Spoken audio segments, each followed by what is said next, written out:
Yakub melanjutkan perjalanannya, lalu bertemulah malaikat-malaikat Allah dengan dia. Ketika Yakub melihat mereka, berkatalah ia, "Ini bala tentara Allah." Sebab itu dinamainyalah tempat itu Mahanaim. Sesudah itu Yakub menyuruh utusannya berjalan lebih dahulu mendapatkan Esau, kakaknya, ke tanah Seir, daerah Edom. Ia memerintahkan kepada mereka, "Beginilah kamu katakan kepada tuanku, kepada Esau. Beginilah kata hambamu Yakub. Aku telah tinggal pada Laban sebagai orang asing dan diam di situ selama ini. Aku telah mempunyai lembu sapi, keledai dan kambing domba, budak laki-laki dan perempuan. Dan aku menyuruh memberitahukan hal ini kepada tuanku, supaya aku mendapat kasih." Kemudian pulanglah para utusan itu kepada Yakub dan berkata, "Kami telah sampai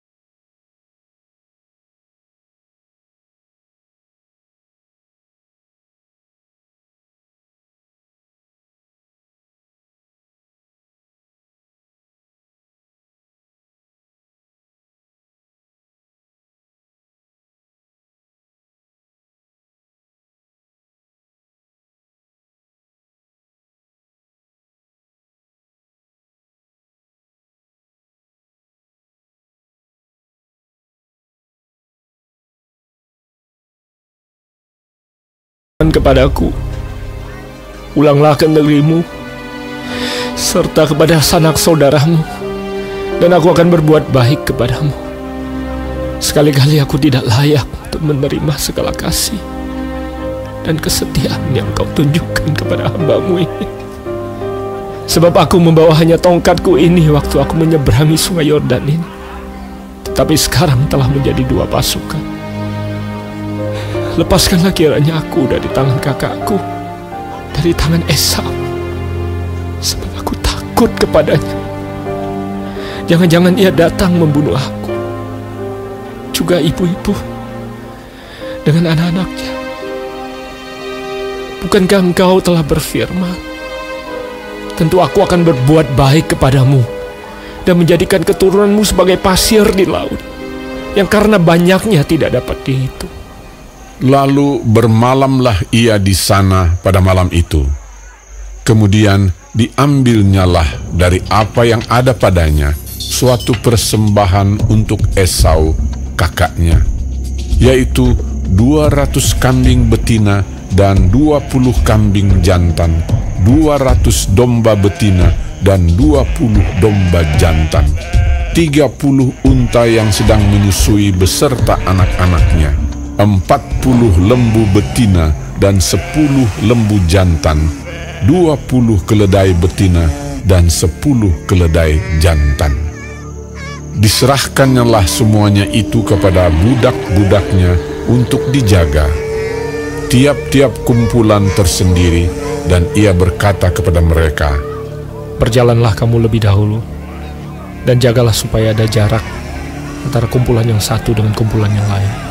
Diperintahkannyalah kepada yang paling di muka, "Apabila Esau, kakakku, bertemu dengan engkau dan bertanya kepadamu, 'Siapakah tuanmu dan kemanakah engkau pergi, dan milik siapakah ternak yang di depanmu itu?' Jawablah, 'Milik hambamu Yakub. Inilah persembahan yang dikirim kepada tuanku Esau, dan Yakub sendiri pun ada di belakang kami.'" Begitulah diperintahkannya baik kepada yang kedua maupun kepada yang ketiga, dan kepada sekalian orang yang berjalan menggiring kumpulan hewan itu. Katanya, "Seperti perkataanku tadilah, kamu katakan kepada Esau apabila kamu berjumpa dengan dia. Dan kamu harus mengatakan juga, hambamu Yakub sendiri ada di belakang kami." Sebab pikir Yakub, "Baiklah, aku mendamaikan hatinya dengan persembahan yang diantarkan lebih dahulu. Kemudian barulah aku akan melihat mukanya. Mungkin ia akan menerima aku dengan baik. Jadi persembahan itu diantarkan lebih dahulu, tetapi ia sendiri bermalam pada malam itu di tempat perkemahannya. Pada malam itu Yakub bangun dan ia membawa kedua istrinya, kedua budaknya perempuan dan ke-11 anaknya, dan menyeberang di tempat penyeberangan sungai Yabok. Sesudah ia menyeberangkan mereka, ia menyeberangkan juga segala miliknya. Lalu tinggallah Yakub seorang diri, dan seorang laki-laki bergulat dengan dia sampai fajar menyingsing. Ketika orang itu melihat bahwa ia tidak dapat mengalahkannya, ia memukul sendi pangkal paha Yakub, sehingga sendi pangkal paha itu terpelecok ketika ia bergulat dengan orang itu. Lalu kata orang itu, "Biarkanlah aku pergi, karena fajar telah menyingsing." Sahut Yakub, Aku tidak akan membiarkan kau pergi jika engkau tidak memberkati aku. bertanyalah orang itu kepadanya. "Siapakah namamu?" Sahutnya. Yakub. Lalu kata orang itu, "Namamu tidak akan disebutkan lagi Yakub, tetapi Israel, sebab engkau telah bergumul melawan Allah dan manusia, dan engkau menang." bertanyalah Yakub, Katakanlah juga namamu. tetapi sahutnya. "Mengapa engkau menanyakan namaku?" Lalu diberkatinyalah Yakub di situ.